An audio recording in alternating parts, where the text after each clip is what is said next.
বন্ধুসকল সুনীতপুৰ god farm YouTube চেনেললৈ আপোনালোকক স্বাগতম। আজি মই আপোনালোকলৈ আগবঢ়াইছোঁ অন্য এটা ভিডিঅ'। আজিৰ ভিডিঅ'টো এটা চেলিঙৰ ভিডিঅ'। মোৰ ফাৰ্মৰ 3জনী ছাগলী বিক্ৰী হৈছে। বাইদেউহঁত আহিছে নিবলৈ আজি। আহোঁতে সন্ধিয়াই হৈছে। মই তেখেতসকলৰ লগত অকণমান চিনাকি কৰাই দিছোঁ আপোনালোকক।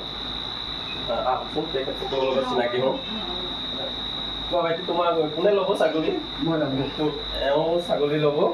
তোমাৰ নামটো কোৱা আৰু এড্ৰেছটো কোৱা। মোৰ নাম শ্ৰী বিপ্লৱ বৰা। বিপ্লৱ বৰা। এড্ৰেছ ৰঙাপাৰা। ৰঙাপাৰা। তুমি লগত আহিছা? মোৰ নামটো অভিজিত ডেকা। অভিজিত ডেকা। তোমাৰ নামটো কোৱা? নীলামণি দাস। তেখেত এইফালে আৰু এজন আছে। মোৰ নাম অৰূপ দাস।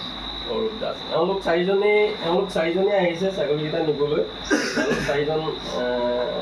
এওঁলোক চাৰিজন বন্ধুৱেই। তাৰ ভিতৰত এখেতে ফাৰ্ম খুলিম বুলি ভাবিছোঁ। আগৰ পৰাই ছাগলী আছে, কিন্তু লোকেল ছাগলী।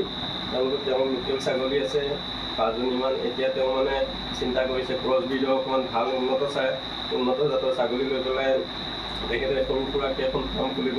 ফাৰ্মখন প্ৰথমতেতো সৰুকৈ আৰম্ভ কৰিব, তাৰপিছত লাহে লাহে ডাঙৰ হ'ব। মোৰ ফাৰ্মো তেনেকুৱাই আছিলে। মই প্ৰথমতে এজনী ছাগলী দি ষ্টাৰ্ট কৰিছিলোঁ।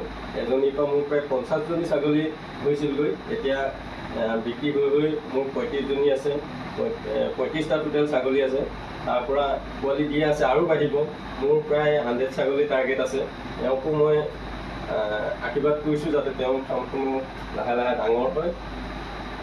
ইয়াকে কৈ মই তেখেতসকলৰ উন্নতি কামনা কৰি আজি ভিডিঅ'টো মই ইমানতে সামৰিছোঁ। ছাগলীখিনি মই দেখুৱাই দিছোঁ। ছাগলীকেইটা যিকেইটা ছাগলী বিক্ৰী হৈছে, আৰু বলক ছাগলীকেইটা চাওঁ।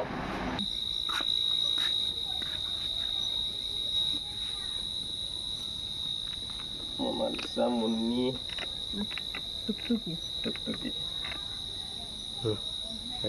হৈছে?